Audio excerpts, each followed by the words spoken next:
Joining us now is friend of the show, Jeff Stein from the Washington Post. Good to see you, my friend.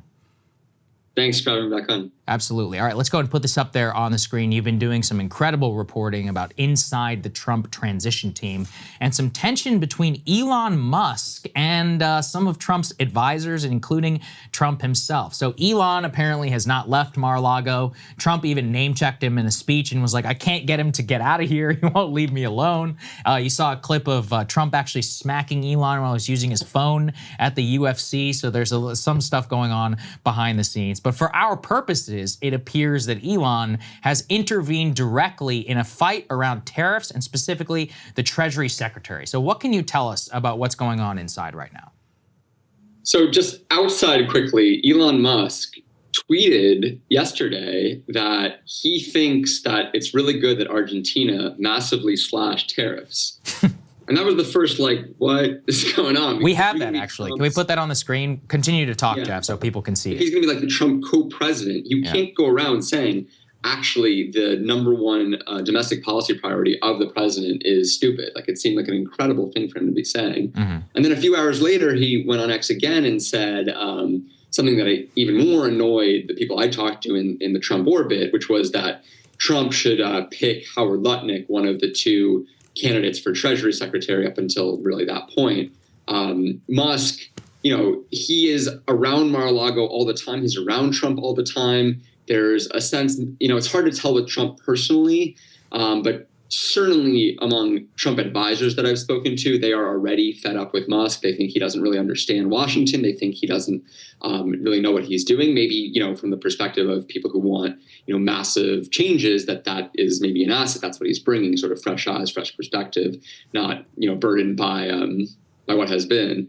But so two moves by Musk in one day that said, I have strong views that are not sort of just falling in line with what the leader of this train is saying. And it's still early, and I still think they're in the honeymoon bromance period. But how long that goes on for, when Musk is sort of famous to sort of drop pet fascinations after a few months of getting tired of them. It's true.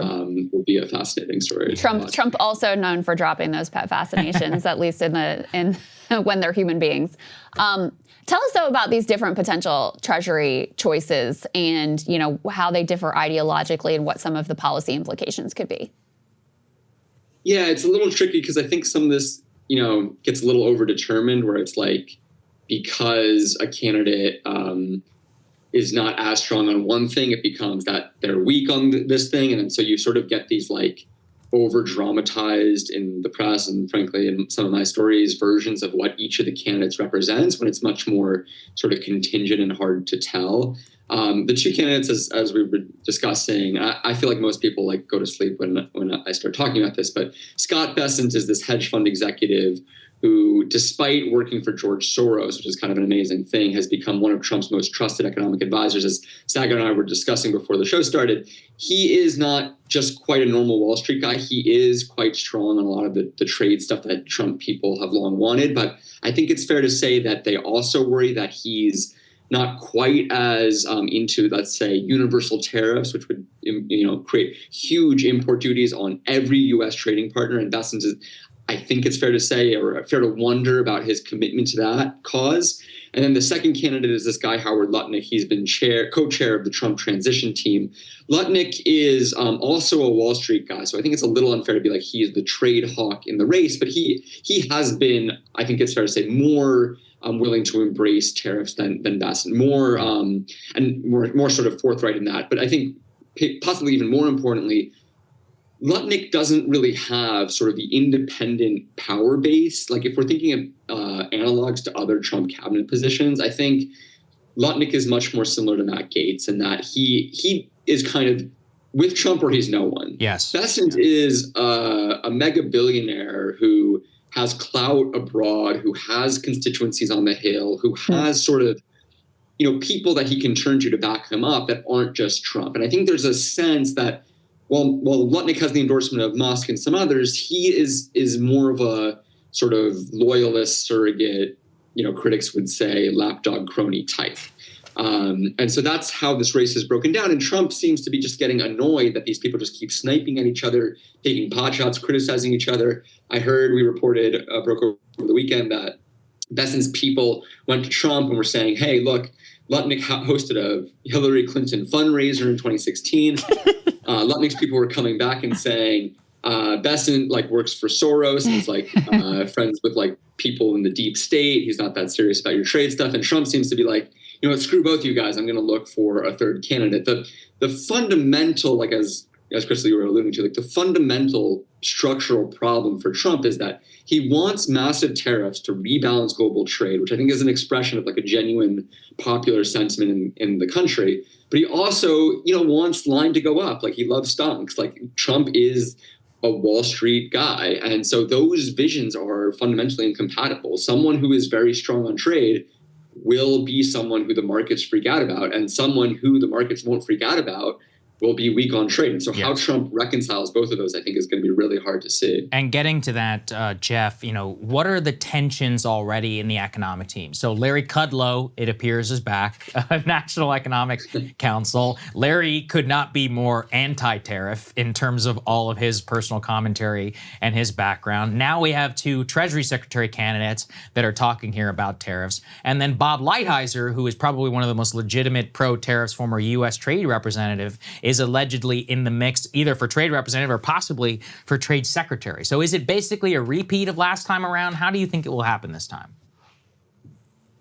If Trump had come out and picked Besson right away, I think you could see him playing the same role essentially as Mnuchin, which was, to kind of rein in Trump's impulses on tariffs and say, okay, let's basically preserve the global financial order without literally overturning the table. And the fact that Trump hasn't gone down that route, I think, based on my reporting, this reporting is really hard because you talk to people who say Trump said this, and then he likes this candidate, and then you ask them and then you call your editors and you say, oh, I got this great intel, this guy is supporting this candidate, Trump is looking at him closely, and then you think about it more, and then you're like, wait, who do you support? And then that person will often be supporting the candidate that they're leaking is in the mix. So it's this weird, delicate dance you have to do as a reporter. But I think the evidence, the evidence I've gathered suggests that Trump does not want a repeat of his first administration when they really just kind of tinkered around the edges of the global trade system. I think he wants to go big. And I think the Gates pick, and I think other things he's done suggest that he is, as you guys were discussing before I came on, he's serious about this new world order, this very transformative moment, and wants to pursue that. And, is he willing to do that at the expense of the Wall Street, of the stock market? That we're going to have to see, but he's definitely thinking about it. He's definitely toying with it. Yeah, that was something I wanted to ask you about, Jeff, because you for a while have been saying the Wall Street backers of Trump, or those even who just were sort of comfortable with another Trump term, they just didn't really take him seriously. When he was like, no, guys, I'm serious. I want an across-the-board import tax on everything. 10%, 20%, maybe 200%. I want to do this. And they're like, yeah, but Trump says a lot of things. And to your point, I think we now have every indication that, no, the things that he said, he genuinely is inclined to do. So, do you think that there is, what is the sense on Wall Street now that that's becoming increasingly clear? And if there is, what are some of the mechanisms he could use to not have to go through Congress to have a, massive implementation of some sort of tariff program? And what do you think the impacts of that would likely be? Yeah, there are people in Washington, as you guys know, who get paid, 2 or 3 times what I get paid. And their job is to gather corporate intelligence for their clients. And I talk to them, and I think they are totally wrong about this because, as you were alluding to, congressional Republicans and corporate leaders and donors have been very convinced that Trump is bluffing with all this tariff stuff. They think it's a negotiating tactic to scare other, foreign countries into doing what we want to do. They think that Trump, is throwing red meat on the campaign trail to his voters. The way, if you listen to him, if you listen to what Trump says, I could be wrong, but if you listen to the words coming out of his mouth, he says tariffs are the greatest thing ever invented. He called them the best word in the dictionary. He said that there are no downsides to them. He said that they could pay off the national debt, fund a national child care program, and allow us maybe to abolish the income tax. This is not a guy who is looking at this tool in a maybe it'll have some upside, maybe it'll have some downside way. If the reality proves to be that way, which I think it would, maybe he'll pull back from the brink. But the reality is every piece of evidence that he's giving us suggests that he's dead serious to me about this. And a lot of the business leaders and big donors, they see Trump as a vehicle for tax cuts and are hoping that this is just kind of overstated. And that has always seemed to me to be like an incredibly risky bet. I mean, I don't have millions of dollars to give away on the campaign, but like it does seem like he's very serious. And to your legal question, Trump has national security authority under IEPA, the law that governs sanctions, to declare a national security emergency and impose tariffs on whatever country he wants. And that is something that the courts, could adjudicate, but it could take years, by which point all of the trade measures that Trump wants would already be in effect. Right.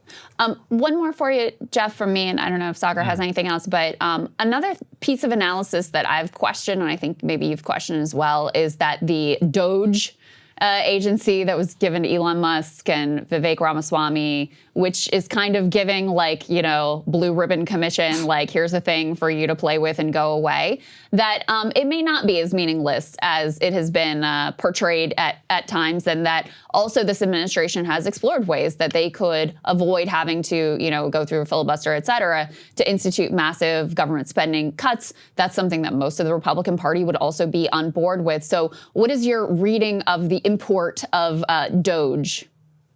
Yeah, this is another thing. I spoke to someone who works for a military defense contractor last week who was saying, like, we're going to be fine, right? Like, Congress needs to approve whatever Elon and Vivek come up with. And I was like, how do you guys get paid so much to do this work? Stories that point out that this is not necessarily true.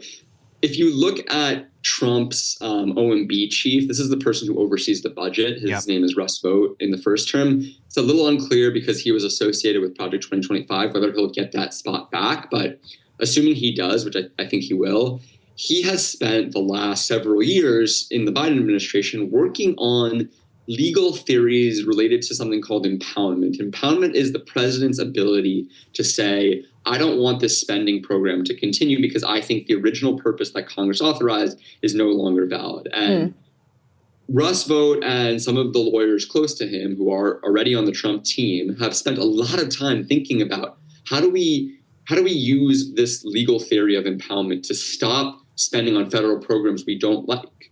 And that is a huge potential constitutional showdown here, because what it means is that the president could say, Congress approved this, but I don't want to do it. And so I'm going to stop this federal program. And that means Vivek and Elon, like, if that's real, if they either win in the courts or just want to try, that could change the entire complexion of a blue ribbon commission that puts up non-binding recommendations to the Hill, that the Hill just says, like, F off, like, I already authorized these programs. And so I think people are really sleeping on the possibility that Elon and Vivek do much more than I think the conventional wisdom, even among like well-paid lobbyists in Washington. I think that's a really important point on both of those, which is that it's possible and it would require novel legal theories. I know, and I've heard very similar about the pursuit of this. That said, last time around, Jeff, he didn't say many things about tariffs. He did back down. He did, ultimately carry through some national security tariffs on soybeans, et cetera, and a few other things. But by and large, there was a huge war with congressional Republicans. They won. As you said about trying to divert funds, he tried to do that on the border wall. It was a colossal failure, got struck down by the court. So there are several systems in place which could seriously throw a wrench into his plans here now. No, that's totally true. And it's hard to, know how to weight these things. I think the impoundment thing, they got a shot with the conservative Supreme Court.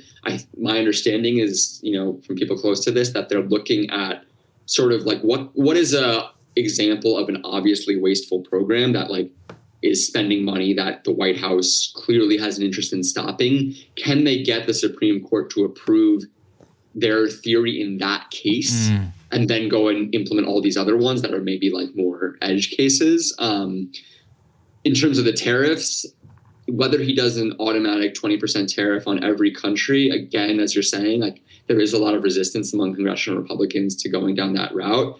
My understanding from Trump transition officials is that they are working on proposals to do that. So if they back down when the rubber hits the road, like maybe they will, and we'll hopefully, talk about it then. But I think they're going to try. Yeah, they certainly might.